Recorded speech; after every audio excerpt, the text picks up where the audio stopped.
হে ব্ৰিয়ন মোক বহুতে সুধি আছে আজি যি মিটিং হ'ল কি হ'ল ময়ো হেতুকে নিউজত চাইছোঁ কিন্তু যি দেখিছোঁ তোমালোকে 12ৰ কথা বেলেগ কৈছে যে 12ৰ যিহেতু একেটা যি 12 আৰু CBSE 12 আৰু আমাৰ কাউন্সেলিঙৰ সিহঁতি পাছ কৰাৰ পিছত আমাৰ বোৰ্ডে পাছ কৰাৰ পিছত একেলগে একেখন ইউনিভাৰ্চিটিতে পঢ়েগৈ অল ইণ্ডিয়া লেভেলত সেইটো কাৰণে তেওঁলোকৰ হয়তো CBSE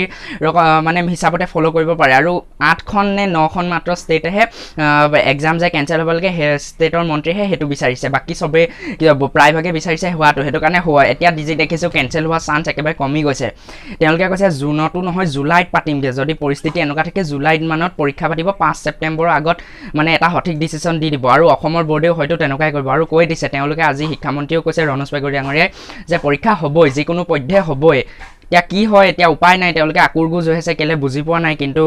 পাতি কৈছে উপায়টো নাই সেইটো কাৰণে তোমালোকে আজিৰ পৰা পঢ়া যদি এইকেইদিন পঢ়াটো কমিছিলে তেতিয়াহ'লে আজিৰ পৰা লাগি যোৱা তেওঁ কৈছে যে এতিয়া উপায় নাই যদি পিছত আমি কৈ থাকিলেনো কি হ'ব আমাৰ কথাটো কোন আমিনো কোন গুৰুত্বটো নিদিয়ে সেইটো কাৰণে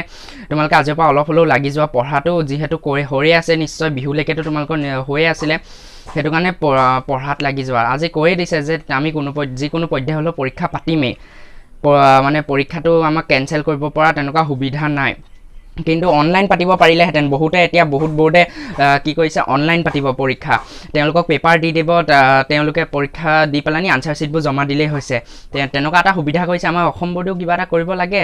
অসমতো বাঢ়ি গৈ আছে আৰু আজি মই চাই আছিলোঁ নিউজবোৰো চাইছোঁ বাহিৰৰ নিউজবোৰো যে কৈছে যে পৰীক্ষা তেতিয়াহে দিবলৈ যাব লাগে যেতিয়ালৈকে ষ্টুডেণ্টখিনিৰ ভেকচিনেশ্যন নহয় এতিয়াতো জনামতে 18 বছৰ তলৰখিনি ভেকচিনো দিয়া নাই এতিয়া কি হ'ব বুজি পোৱা নাই আৰু মুঠতে আজি একো সঠিক মিটিং হ'ল হয় কিন্তু হয়তো ৰাতি মানে এটা ভাল আপডেট আহিব কিন্তু এতিয়ালৈকে একো সঠিক নিউজ অহা নাই জানি থোৱা তোমালোকে পঢ়ি থকাই লাভ আছে আৰু উপায়টো নাই এতিয়া আমি ইমান বিচাৰিলোঁ কিন্তু কোনো ষ্টুডেণ্টখিনি ইমান প্ৰটেষ্ট কৰিলে কিন্তু কি হ'ল একো লাভদান নহ'ল সেইটো কাৰণে আজিৰ পৰা অলপ হ'লেও পঢ়াত লাগি যোৱা আমাৰ ইয়াত চৰকাৰ আকুৰগুজ হৈ আছে বোৰ্ড আকুৰগুজ হৈ আছে বোলে পৰীক্ষা পাতিবই কৈ দিছে আমি যিকোনো পধ্যে হ'লেও পৰীক্ষা পাতিমেই লাগে দিলেই হ'ব পাৰে কিন্তু আমি পৰীক্ষা পাতিমেই কৈছে এতিয়াতো জুলাইত কৈছে জুন নহয় জুলাই তাতকৈ মই জনাত একেলগে 9ৰখিনি এইবাৰ যিখিনি 10ত পাইছে সিহঁতি 2022ত দিব 2022তে একেলগে পাতি দিয়ক একেটা কামতে আজৰি হৈ যাব তেনেকুৱা এটা হৈ আছে এতিয়া পৰীক্ষা আজি কৈছে এদিন ক'লে কি 3টা ছাবজেক্টে পাতিম হয়তো কিন্তু কৈছে দেই CBSEও কৈছে যে তেওঁলোকে হয়তো ছাবজেক্ট কমাই দিব হয়তো মানে কমাবই আমাৰো 12ৰ ক্ষেত্ৰত কমাব কিন্তু এতিয়া SSLC ক্ষেত্ৰত কিবা হয় সেইটো কাৰণে এতিয়া সঠিক এটা নিউজ দিব লাগে তেওঁলোকে এবাৰ ক'লে 3টা ছাবজেক্টৰ পাতিম এবাৰ কৈছিলে অনলাইন এটা আমি অপশ্যন ৰাখিছোঁ তাৰপিছত ক'লে জুনত বুলি কোৱা নাই বাৰু এতিয়ালৈকে পষ্টপনেটো কৰি ৰাখিছে তথাপিও জুনত এটা আশা দিছিলে জুন মানতে পৰীক্ষা পাতিম এতিয়া আজি তেওঁ কৈছে যে CBSEৰ যিহেতু ডিচিশ্যন লৈছে যে জুলাই মানত সেইটো কাৰণে যিহেতু 12ৰ ক্ষেত্ৰত মই আজি কৈছোঁ 12ৰ ষ্টুডেণ্টখিনিও গৈ একেলগে একেখন ইউনিভাৰ্চিটি বা কলেজবোৰতে যাব লাগিব সেইটো কাৰণে তেওঁলোকে হয়তো চিমিলাৰ এটা তেনেকুৱা মাহতে হয়তো জুনৰ লাষ্টত হ'লেও তেনেকুৱাতে পৰীক্ষাটো পাতিব যদি পাতে পৰিস্থিতি এনেকুৱা থাকে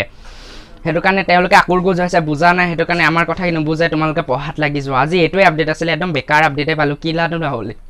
একেটাই নহ'ল সঠিক এটা ডিচিশ্যনো নিদিলে যে কেঞ্চেল হ'ব সঠিক এটা হেৰিও নক'লে যে পৰীক্ষা হ'ব এতিয়া দুটা এটা আকৌ মাজতে ৰখাই থৈ দিলে যে পৰীক্ষা পৰিস্থিতিটোৰ ওপৰত কথা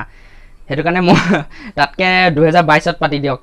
ষ্টুডেণ্টখিনি 10ত থাকি বুঢ়া হ'ব আৰু লাষ্টত হেৰি মানে তেওঁলোকে পঢ়ি আমনি লাগিব কিতাপকেইখনো চাগে আমনি লাগিব এই বুলিব বেলেগ জপা আৰু মোক সামৰিব হ'ল আৰু 2 বছৰৰ পৰা ধৰি পঢ়িয়ে আছোঁ 2-1.5 বছৰৰ পৰা উপায় নাই আৰু আজি আকৌ ৰাতিলৈকে নতুন কিবা নিউজ পাওঁ তেতিয়া জনামেই এতিয়ালৈকে বৰ্তমান এইটোৱে অসমতে বাহিৰৰ কথা বাদ দিয়া তুমি অসমত যিহেতু আছা অসমৰ শিক্ষামন্ত্ৰীয়ে কৈছে পৰীক্ষা আমি পাতিমেই